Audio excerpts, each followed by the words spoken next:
we're told to shut up and be quiet. Like, I can't tell you how often in my life I was told to shut up and be quiet. And I feel like that is so pivotal. It's a pivotal part of my message that women shouldn't shut up and be quiet. Welcome to the One Girl Revolution podcast. It's your girl, Kate, here. We are at episode 210.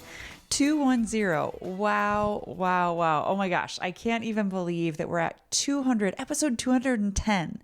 When I started the One Girl Revolution podcast, I had read somewhere the statistic that the majority of podcasts only hit 7 episodes. And there are a lot of reasons for that. First of all, probably the biggest one being that podcasts are so much work. It takes so much time to curate and, first of all, find the guests and then write the questions and do your research and then actually interview the person and then edit the podcast and then write the content that goes out. There's so many things that go into a podcast. You don't just start a podcast and do it and it's super easy. So the majority of podcasts only hit 7 episodes, and then whoever is running it, they get distracted or they don't have the time or they don't have the bandwidth to do it. And so I remember thinking, if I could hit 10 episodes, if I could just do 10 episodes of the One Girl Revolution podcast, that could make an impact and that could be more than most podcasts.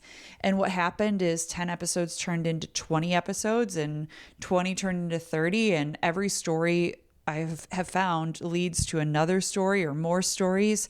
And now here we are at 210 episodes. So that is 210 unique stories, unique content. Please go back and listen. If this is the first episode you're listening to, please go back to the beginning. You can hear my own story. Go through all of our podcast episodes, just scroll through and see kind of where you land. I love those moments when I can just scroll through on Spotify or on Apple Podcasts and just click on an episode and listen. And it's just so incredible how far One Girl Revolution has come. So thank you so much for listening. Thank you so much for supporting this inspiring group of women, for being a part of this platform. But this episode is a really powerful one. I had to think of a really special episode for episode 210, and have I got an episode for you.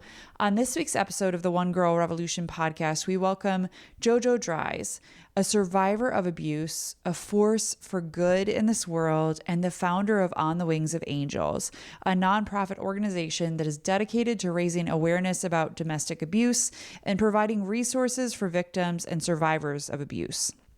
JoJo has her own heartbreaking, painful story of being abused from the ages of 9 to 29. Yes, 9 to 29. But she shares how she overcame it all and finally had the courage to get out of the abusive family situation she was in.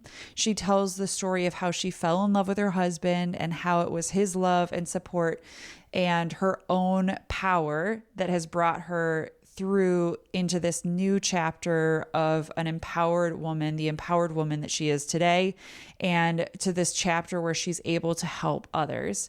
JoJo shares how the idea of On the Wings of Angels sparked and how she recognized the need for more support and resources for victims and survivors of abuse.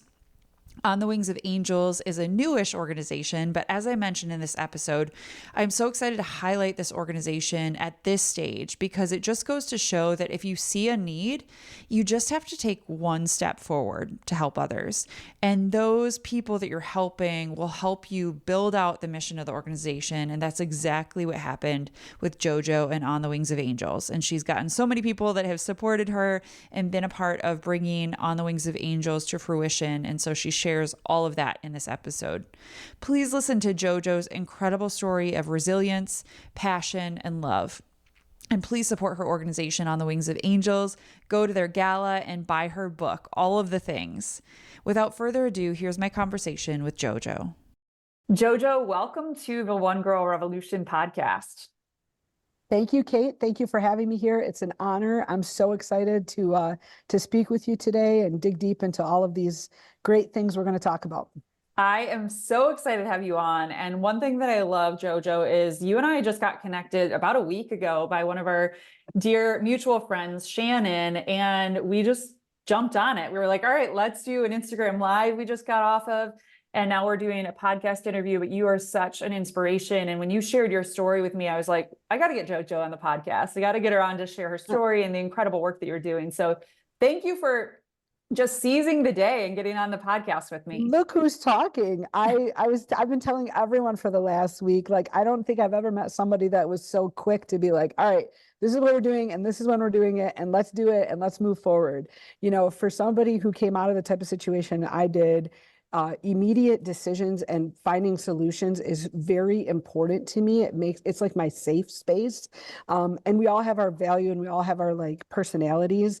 But those people like you that are like, all right, we're going to get on it. We're going to find a solution. We're going to fix the problem. That's just my safe space. So immediately I was just like, yes, Kate is my people. So thank you. Well, you're my people, and I can't wait to share all the great work that you do. But before we get into that, JoJo, you have such a powerful, difficult, painful story. I mean, there's so many facets to your story, and I know that we don't have hours and hours. You know, this isn't a series to tell your whole story, and I'm going to talk about your book later on. People can obviously buy your book and read your whole story, but I would love to rewind and have you share a little bit about your own story and just your own experiences, your own survivor story, and who you are and where you're from, and a little bit about you. I love that. So first of all, thanks again for the platform. This is really unbelievable. You're changing lives with what you're doing. One Girl Revolution is it's going to reverberate throughout the world. So I'm very, very excited for what you're doing. And the folks that you've had on so far, very interesting people with great stories. So I think my story is, it's got a couple of pillars. So we're going to talk about a couple of them. The one is the part of abuse.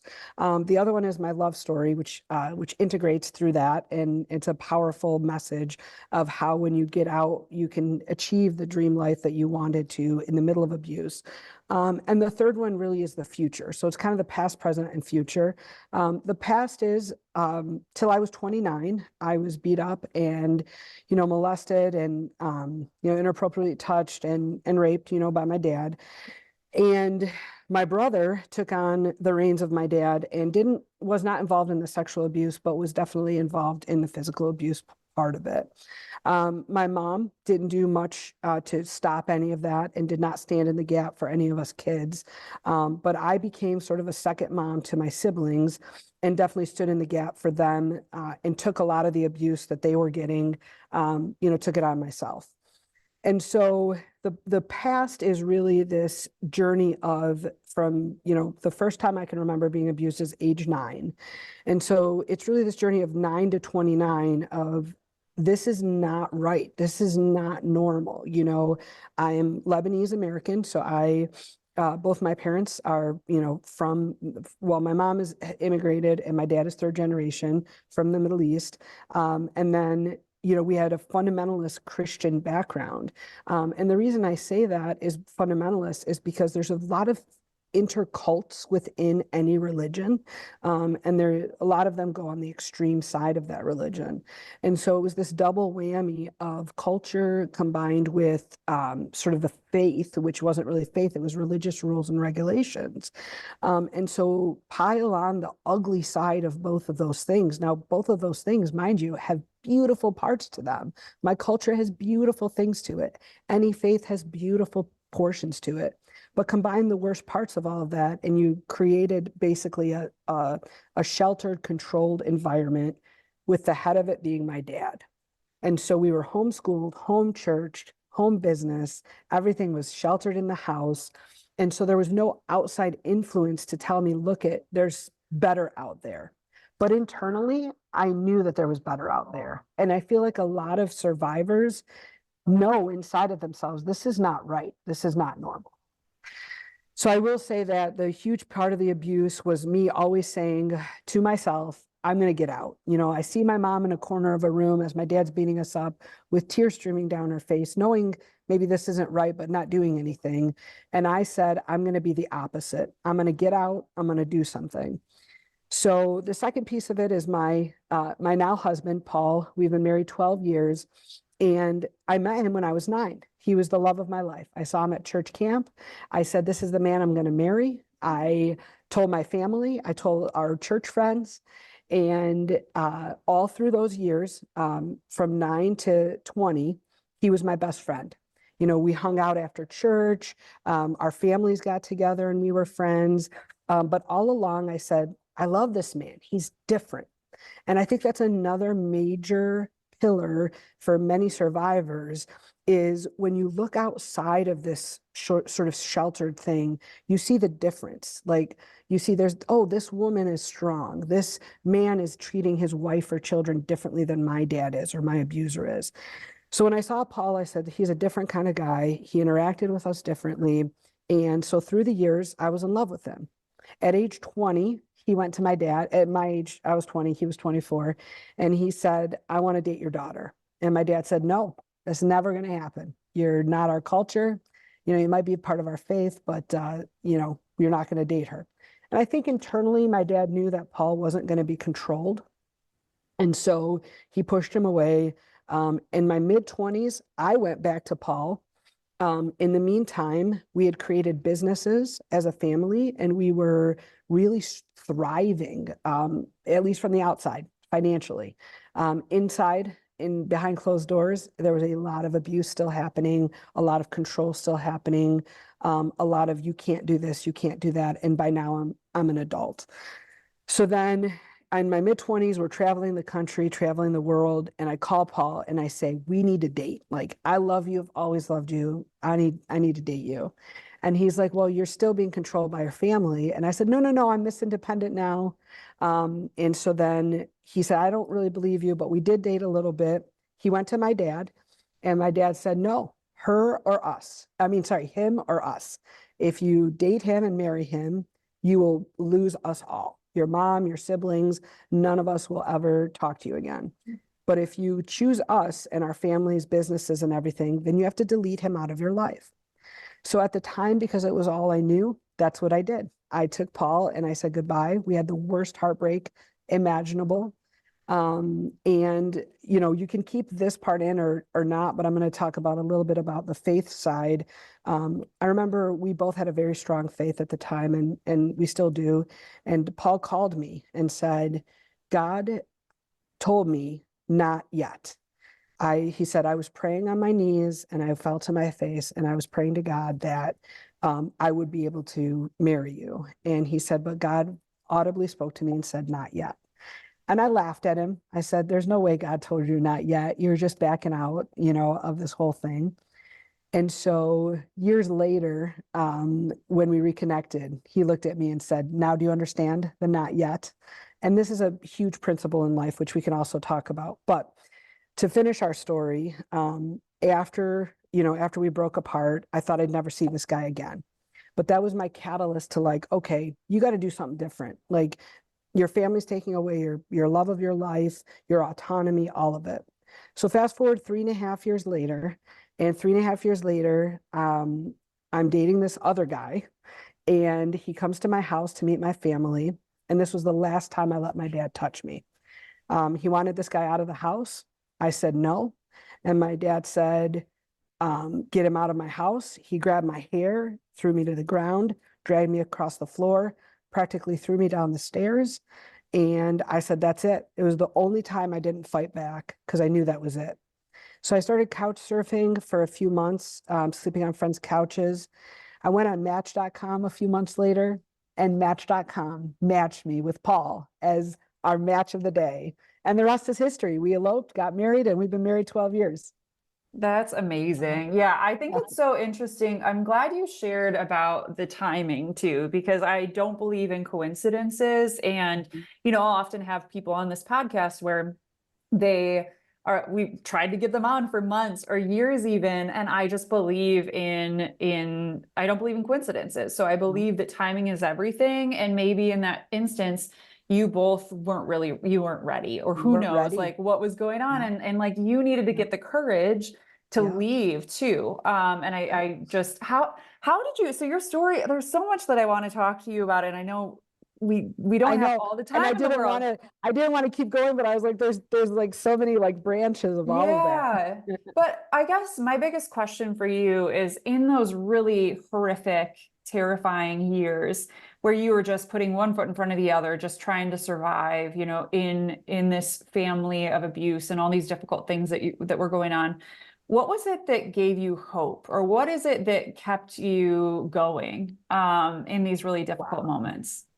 First of all, that's a fantastic question. I think it's the one like the one pivotal thing that a lot of people don't realize is that hope is the thing that sustains you through like so much of life. You know, I would say the thing that gave me the biggest hope was honestly was God. Um, so uh part of the journey for me was when I was okay, now people can do all kinds of things with this, but when I was being abused and in some of those terrible moments when I was locked in a room and you know, not allowed food until I said XYZ and agreed with my dad, or you know, or those moments when I was being, you know, sexually abused, um I felt like this out of body experience. So I felt like God was literally carrying me through those moments. And I can still have flashbacks to those moments of like terror, like coupled with, oh, God's lifting you up in this moment and I got you. And I feel like a lot of times people are like, well, God, you know, why do bad things happen to good people? And, you know, how could God allow that? But I feel like we live in a dark world and there's a lot of awful things. So I would say faith was a huge thing. And then other women. So it's fascinating that your podcast is called One Girl Revolution. Because for me, the hope I saw in other women, and you will see throughout, like if you look at old pictures of me or think about old stories or where I was and when I always gravitated to the strong women in the room. And I don't care what their age was. They could have been 20, they could have been 30, they could have been 70. JoJo was always next to them. And it was because they gave me this sense of hope that me and my mom and my sisters, you know, life didn't have to be that way. You could have these powerful women. And I mean, gosh, you know, some of them were super wealthy. Some of them were super smart. Some of them were super poor. So, you know, it didn't matter what position in life they were. But when I saw they were strong, my grandma was one of them. You know, I mean, she, you know, married a guy that the church didn't approve of. He was a divorced man. Her dad didn't show up to her wedding. She carried a glass of scotch around with her everywhere she went. Until this day, when I drink scotch, I think of her like, so I gravitated. So I would say the second largest thing was strong, empowered women. And that's why I want to give that back, because when I was going through it, that was like, okay, I can do that. I can be that. And I want to show survivors that you have sisters around the world that are here and want to support you and show you that we are here and present, you know, tangibly for you. Yeah, what you shared about other women too is so important. We don't often recognize the power that we have just being in the same room as somebody. You never know. You hear that saying, like, you never know what somebody else is going through or what struggles they're Yeah. going through. But I think about it when you bring women together, and that's what this podcast is all about, right? Bringing together Yeah. women of different stories, different backgrounds, different locations, but focusing on our commonality as women. But what beautiful things happen when women are brought into the same room, and we can oftentimes give other women hope or courage or, you know, all the different virtues to help them become who they were created to be. And I look at your story and I listen to your story and I think all of the things that you went through, not to sugarcoat it at all, because, you know, I don't wish that any of that happened to you, but now you're able to be that for so many other women through the work that you're doing and just by your own example, right? I know you're a woman of many talents. You have all different types of things going on, not just your nonprofit, and you're able to be that woman now to so many others. And I feel like, so like when I went to your website, for example, and I'm looking through the podcast or I'm looking through your own story or the message from Kate that you have on there, it's like, we're told, and I try not to get emotional on these things, but we're told to shut up and be quiet. Like I can't tell you how often in my life I was told to shut up and be quiet. And I feel like that is so pivotal. It's a pivotal part of my message that women shouldn't shut up and be quiet, whether it's about our health or our well-being or our careers or our relationship with our friends or relationship with our partners, or our platform gives, basically we accept all races, creeds, sexual orientation. And I feel like women for a long time were told to be quiet. And even in our culture today, here's a tap on the back, okay, young lady, no, let's speak that voice out. And I loved that on your website where you were like, look at, this is my story. This is a message from Kate. And the podcast, and you're giving voice to these women. And often as a survivor, that's what I talk to women about is say it. So when I left 12 years ago, I think, okay, it's been over 10 years, but it's also only been 12 years. So when I think, okay, I left 12 years ago, I had Facebook at the time. And so it wasn't as like, big now as it is now, but like 12 years ago, I posted and I started talking about my abuse. And hey, you guys all love, my dad, and you love my brother, and you love all, my family, but did you know this was happening behind closed doors? And I'll never forget, like a family friend who was like an aunt posted underneath one of my posts, and she said, I know your mother, and and I know your father, and they would never do this. This. I don't know why you think it's important to lie on Facebook, but this would never happen in your house, because I've stayed at your house. That's what she said. I've slept at your house and I've stayed there. And I didn't even have to respond, because 5 minutes later, one of my friends comments underneath it, and she goes, but were you living there? You may have stayed there for a week, but were you living there? And that's my whole message to women too, is put yourself in other people's shoes. I mean, to the society about women, is put yourself in their shoes. It could be your cousin, it's like I said on the live, your cousin, your sister, your best friend, your best friend's kid could be going through this at home. And so just because you know them or go to their house or go to ice cream with them doesn't mean that you don't know, that what's happening behind closed doors. Yeah, abuse is so rampant in our world that I sometimes sit and reflect, especially when I'm talking to people like you, thinking about how many people in my own community is something like this happening to, whether it's children or a spouse, or, what's going on in people's, not that we need to become the police. Sure. But that's why I'm so touched by stories like yours, because it gives other people courage to stand up and speak up.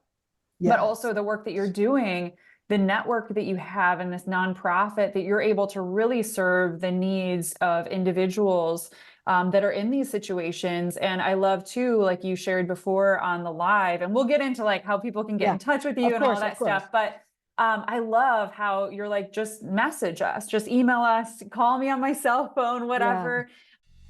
Watch One Girl Revolution's Emmy-nominated short documentary, The Girl Inside, on our YouTube channel or at onegirlrevolution.com.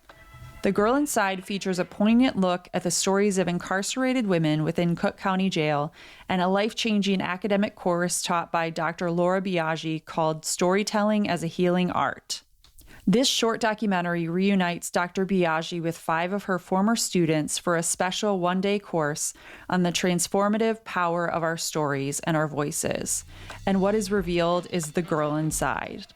Watch the Emmy-nominated short documentary, The Girl Inside, today on YouTube or at onegirlrevolution.com. How did the nonprofit, let's switch over to the nonprofit, because I want to talk about the great work that you're doing. Sure. So, how did the idea for On the Wings of Angels spark? Was there like a suddenly moment where you were like, this is needed, I need to start something? Or was it a series of things that happened? How did it start? So it started because of the voice that I've kind of had for 12 years. So essentially, I've talked about this, I've told people about it, and I've told my story. And in my book, I talk about like my 10 steps, right? It's not like, oh my God, here, do these 10 steps and it's a magical, like you're going to be, you're going to become a survivor. But basically, this was my path, this was my journey. And so when I wrote the book 6 years ago, it became a bigger platform. So it was like, okay, JoJo wrote a book, she's on the TV, she's on the radio. I was nationally, like I went on a lot of national shows. I started giving like motivational speeches. And so I've had emails and phone calls and messages from so many women over the years, over the last 12 years, like, okay, how did you do this? And how can we do it? And then I've had other calls from people saying, how can we help women in our community? Like they'd listen to me speak and they'd be like, okay, what do I do? What are signs I should look for? How do I help people that are going through this? And then I had a friend who, so in essence, it was a journey, but also then a few things happened immediately that then became the catalyst. One of them was I have this friend who is now back in my life, but it broke my heart because I had to say goodbye to her for a short while. She was a good friend of mine for 5 years, but had an abusive husband, kept getting beat up. I mean, literally, I would meet her at the hospital. She'd have bruises down her arm. I mean, when I talk, a lot of abusers don't do physical abuse to where you can see it because they do it in places where you can't see it. This guy didn't care. Chased her around her neighborhood with a sledgehammer, like literally just, and mind you, her socioeconomic level is high, I would have to say. And so it just was this revelatory thing, like in my back of my head. It doesn't matter what socioeconomic level you are, just like my family, we were super wealthy. We lived in a mansion out in Ann Arbor. We traveled the country. We went to Dubai. Like, it doesn't matter. These things could happen behind closed doors. So that was a huge piece. And then directly thereafter, so it was 2022, the first couple of months of 2022, I had a woman come up to me and she became a series of 6 women, like in a row. And she was like, during COVID, she was like, I need to take you out to lunch. She took me out to lunch, CPA. And so we go out to lunch. She treats me to a nice lunch and she's like bawling her eyes out, has a black guy. And she's like, since COVID, my husband has been totally abusive. She's like, I saw signs prior to COVID, prior to pandemic, but gee, it's just went crazy over things during 2020. So for 2 years, she was suffering silently. And she was like, you always post about this. Again, use your platform to talk about it. You always post about this. So I knew the one person I could trust was you. So she came to me and 5 other women came to me. And after that lunch and those 5 women, I called one of my mentors. One of the women, she was actually our next door neighbor in Ann Arbor. And she's still to this day, she serves on our board. She's still to this day as a mentor. And I said, Kate, what do I do? Oh, her name is Kate too, by the way. And so I said, what do I do? I said, there's something I need to do with this. And then I called Paul, same day, my husband, and they both on the same day in 2 separate conversations said, you have to start a nonprofit. Like literally, this is your destiny. This is why you are put on this earth. You have the strength to get the community together. And that's the whole thing is we bring survivors together with the resources. And so they were like, talk to the people, talk to your centers of influence and get people who want to help these survivors. And so that was it. I would say it was the last 12 years, but then it crunch time was 2022. And then fast forward a few more months. It took me a few months to really digest that we were going to do a 501c3 nonprofit. Our CPA for our family, actually, we called him and he filed without charging us with the IRS. So we paid the IRS their fees, but he did all the work. He did our articles of incorporation, filed it with the state, and we did all the legal setup to create a true 501c3 nonprofit foundation. We don't just say we're a nonprofit. We did all the legalities to set the groundwork so that this, I think we all imagine someday we're going to have a legacy when we're off this earth and, in this present state of life. And mine will be my kids, my husband, and this nonprofit. It'll be like we started this foundation to serve survivors. So yeah, we became a 501c3 December of 22.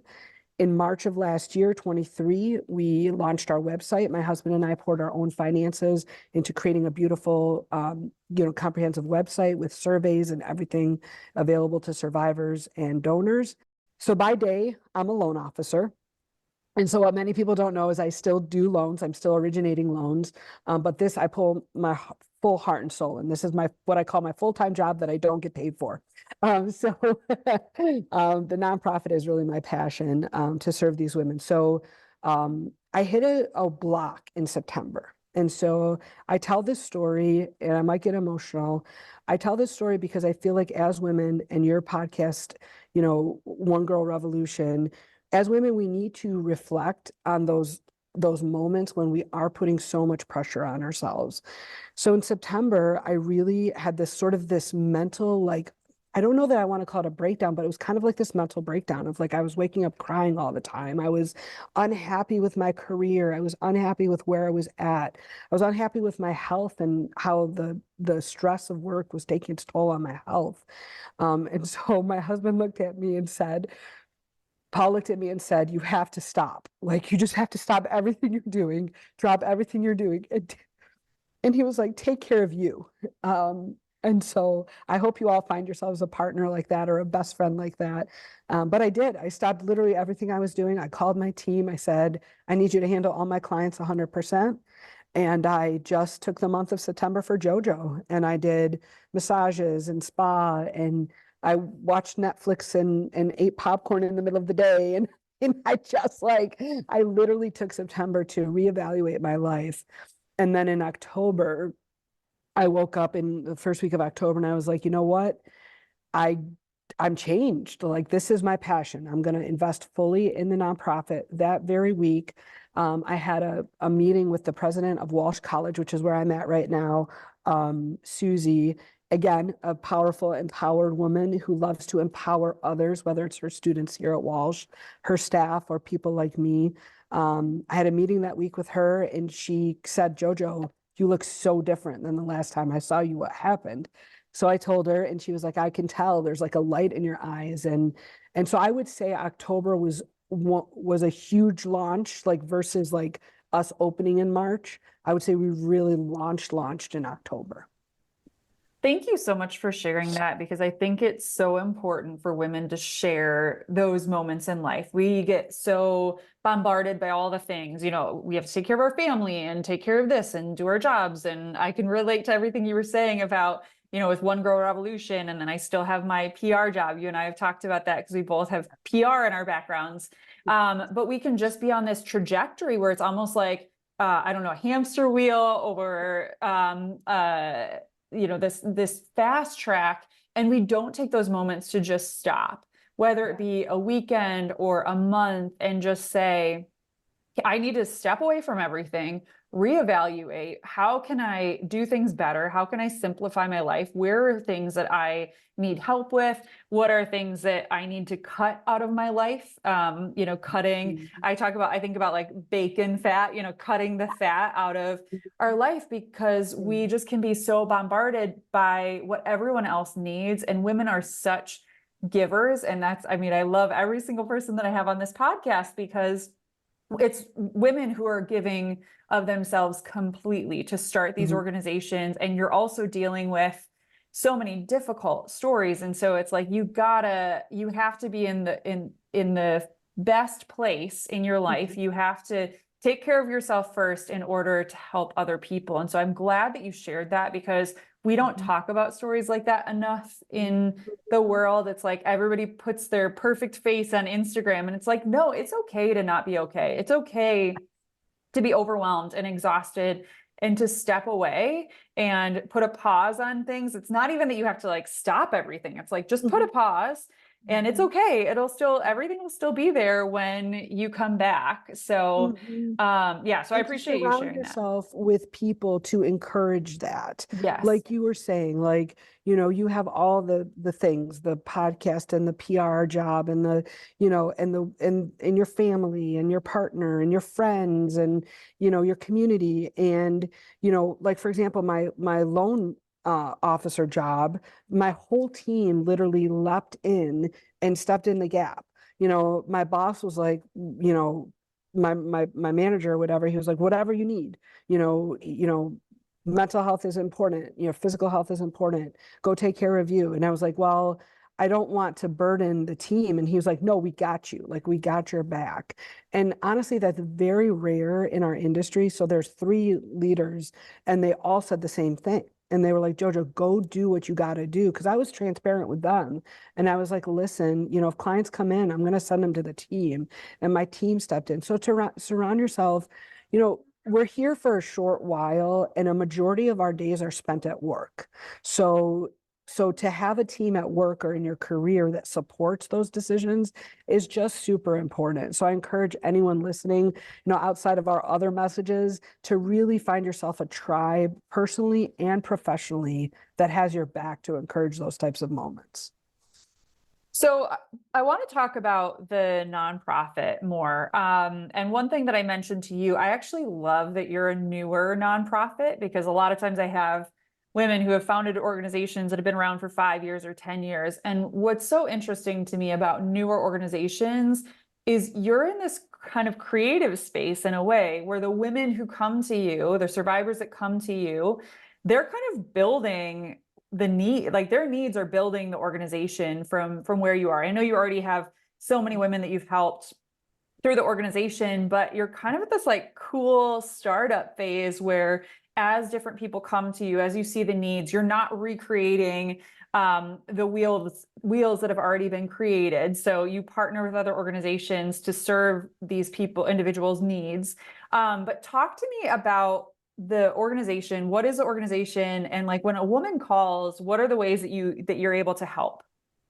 I love that question, because we are newer, and I love this stage because it's so exciting. There's so many like ideas and so many, people to meet and so much community to build and to build on that we've already built. So yes, the major thing that we want to communicate to those that need our services is that we are not the end all be all, but we will find the answer for you. So say you come to us and you need housing. Well, I don't own a safe house right now, but I'm going to make the phone calls and be as much of a resource as possible to connect you. There's safe houses that are out there that nobody knows about, but organizations like us do, because we're out there looking for them, and they're safe houses because no one knows about them. So therefore they're safe. And so we know about some of these buildings or some places to find those types of resources. Now, we had a woman call us and she said, all of these things. And so we helped her with her mental health, and we helped her find an attorney and a therapist. And then it was like, okay, but do you need our financial help? Like, you haven't asked me for a penny. I'm paying these mental health bill, the therapist bill and the attorney bill, but do you need, bills paid or something? And she was like, well, JoJo, I didn't want to ask you because you've done so much for me already.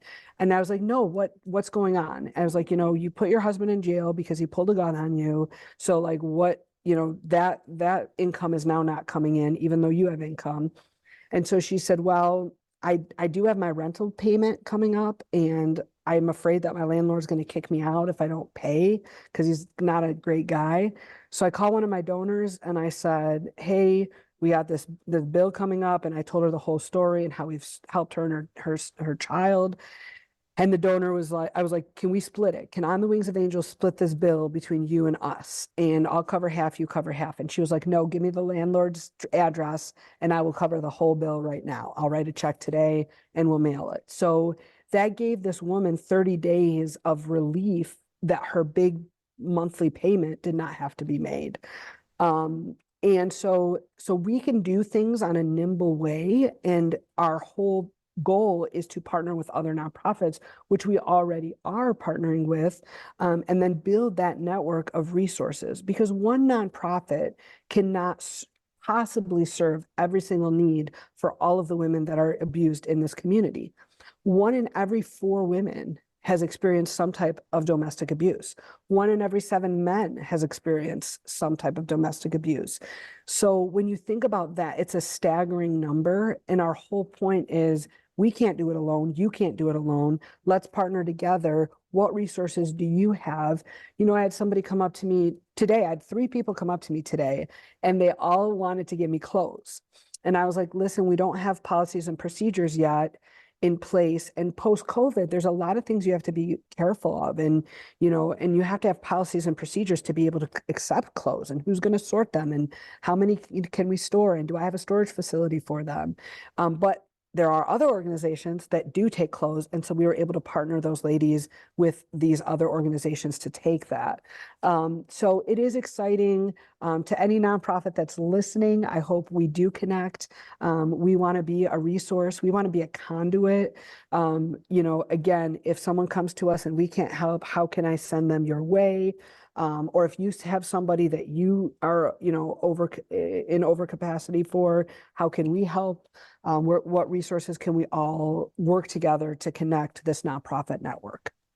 Yeah, it's incredible what you're doing, just becoming that conduit and connecting organizations. And that's what I do love about One Girl Revolution is even some of our listeners have been able to reach out to organizations like yours and been like, hey, we don't do that, or we do X, Y, and Z.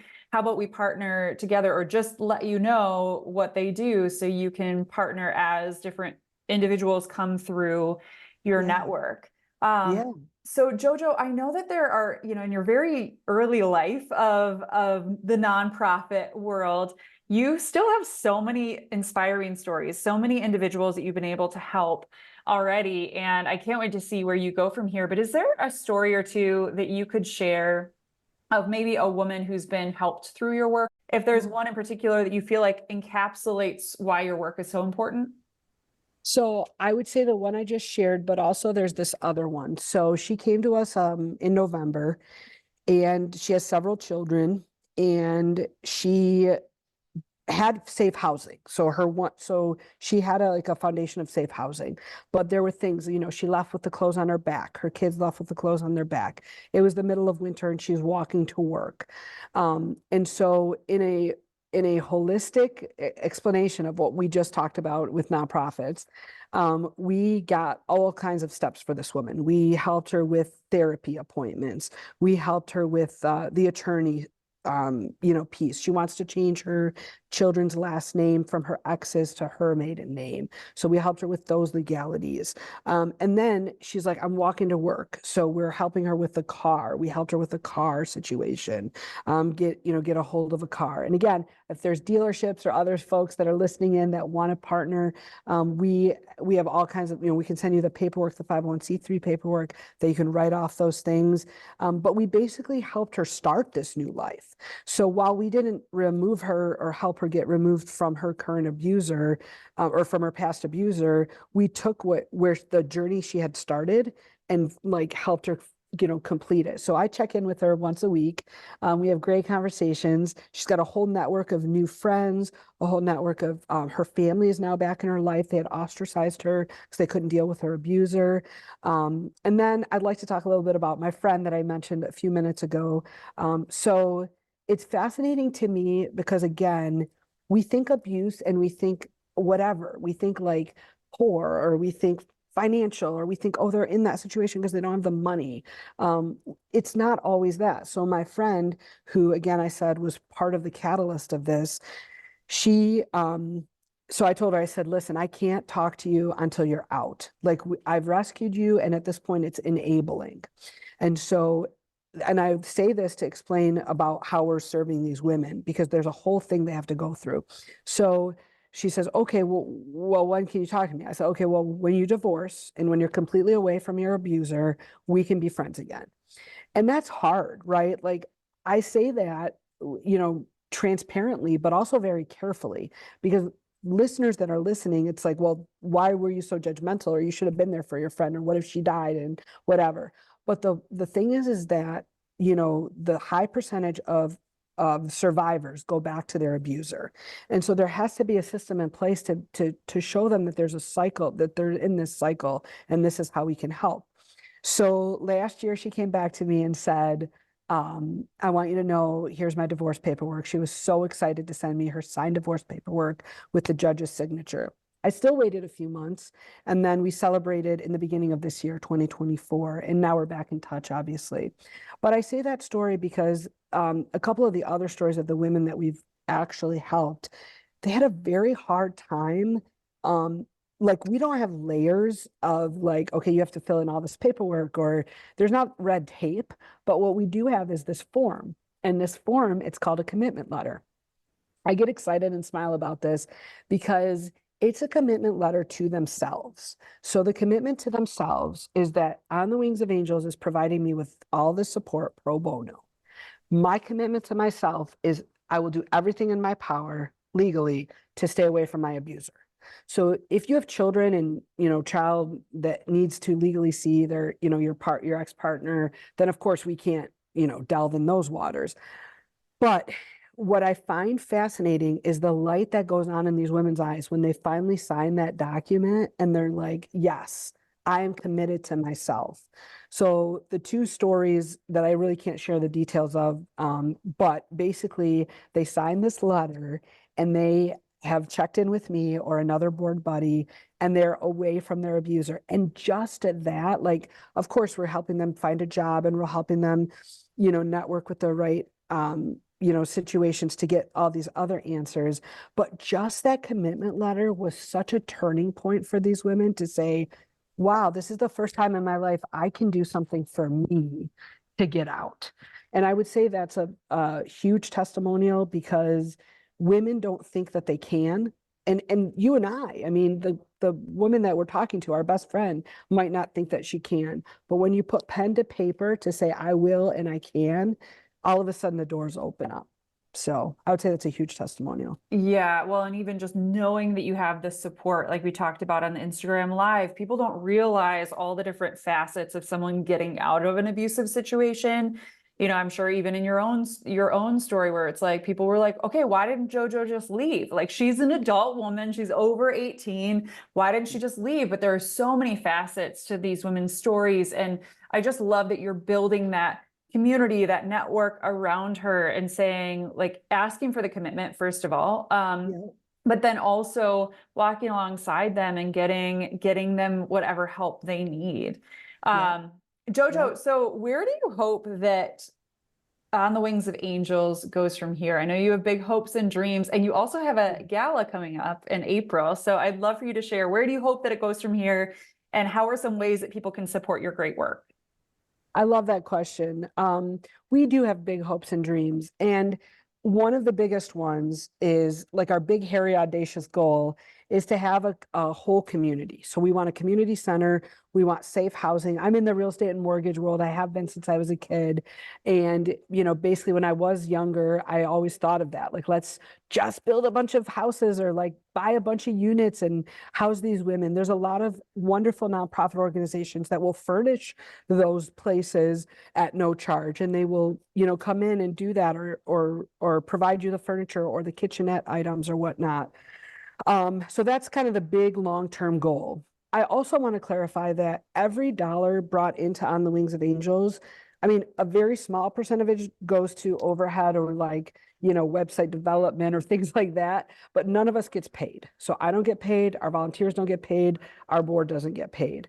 So we are searching for donors to provide the finances to support what we're doing because we can't do it alone. And money is an object when it comes to these types of efforts. You do need to, you need the finances.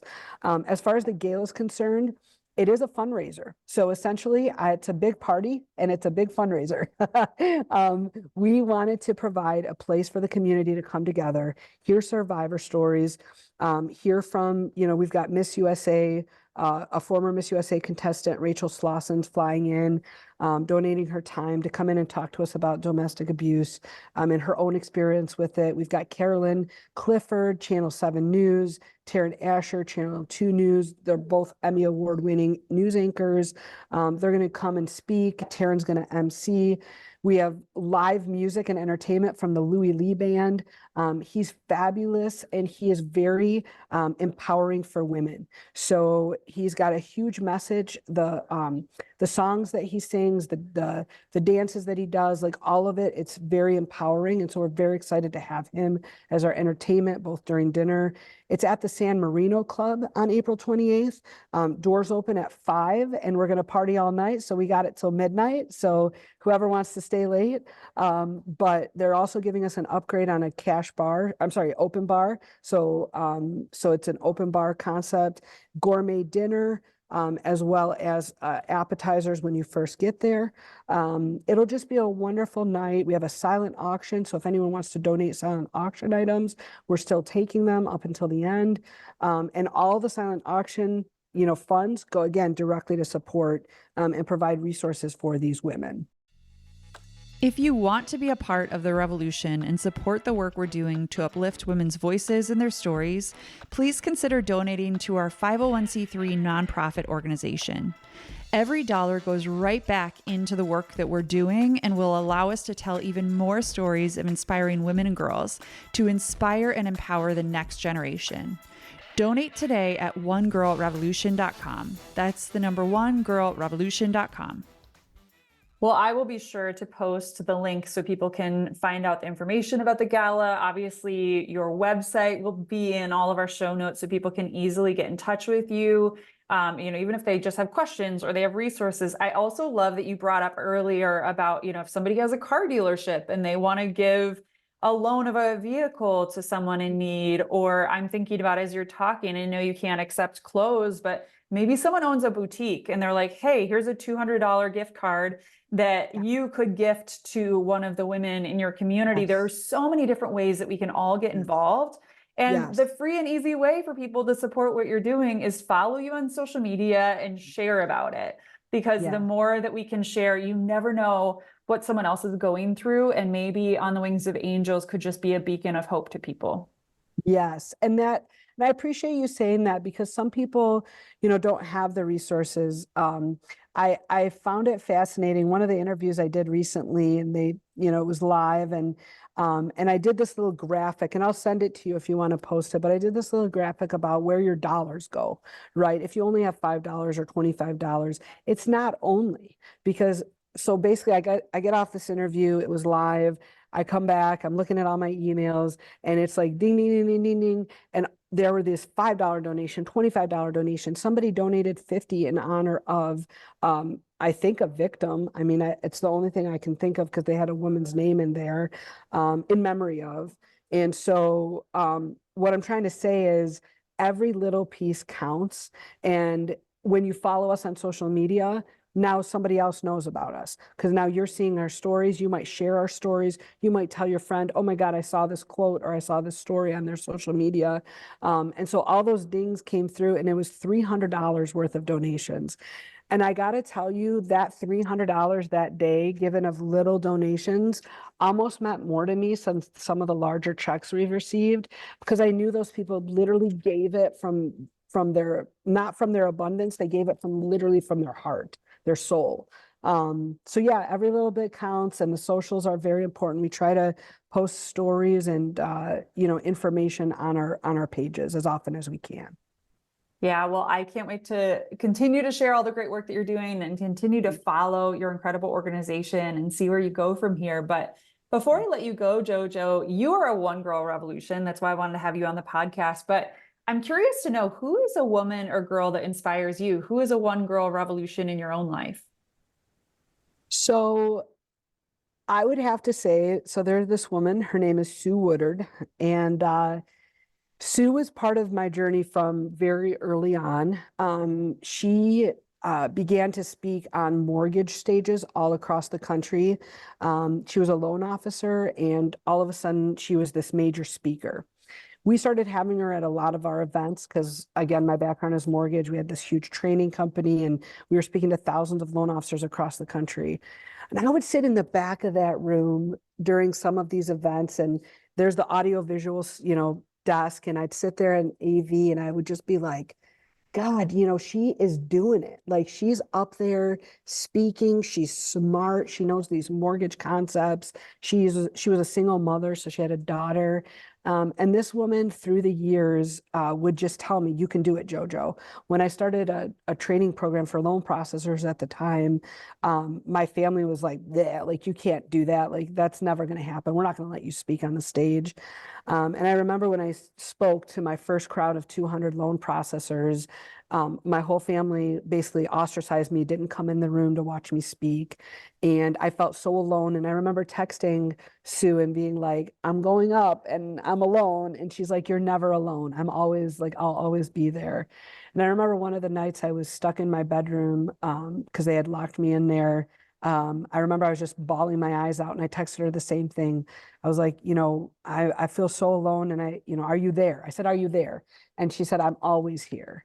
Until this day, I can text that woman at any point. And she's gone on, she's married the love of her life. She's gone through her own trials and tribulations. And I guess she was just always that beacon of hope that, like, if Sue can do it and Sue can run these stages and run her life that way, then so can I. Well, you are that woman for so many people, and for us, you're such a beacon of light. But before I let you go, JoJo, I always end this podcast on one question. So I'd like to ask you, if you could leave women and girls around the world with one message, what would it be? Get out of the pit. And I say that because I read this book. It's called Get Out of the Pit by Beth Moore. And it talks about how we all find ourselves in a pit at some point in our life or another. We'll still find ourselves in pits till the day we die. We could have been pushed in the pit. We could have been born in the pit. We could have fell in the pit. We could have jumped in the pit because we thought it was not a pit. And the goal in our life is to always be getting out of that pit. And some of us decorate the pit. Some of us are in there. This book talks about the concept of don't make your home the pit. Don't get comfortable in that pit. It might look pretty. You might put a painting on the wall. You might make the dirt your pillow, but get out of that pit. I would say that was one of the most pivotal quotes that was ever told to me because I read that book. And it's a message I try to convey to women everywhere I go, because for the rest of our life, we will find ourselves in those pits. And find someone that will lift you up and then lift other people out of the pit. So get out of the pit and help others out of the pit. Get out of the pit. I love it. Well, JoJo, thank you so much for being on the One Girl Revolution podcast. And thank you for all the incredible work that you do. I will be sure to post the link for your book, the link to all of your social media, your website. But I'm just so grateful to know you. Thank you so much for all you do. And thank you for being on the One Girl Revolution podcast. Thank you, Kate, for all you do. Thanks for One Girl Revolution and for the messages you are powerfully conveying to our community. It's really epic what you're doing, and I was proud to be on here. Thank you. Please follow us on Facebook, Twitter, and Instagram at One Girl Revo. That's the number One Girl REVO. And you can find more information on One Girl Revolution at onegirlrevolution.com. That's the number OneGirlRevolution.com.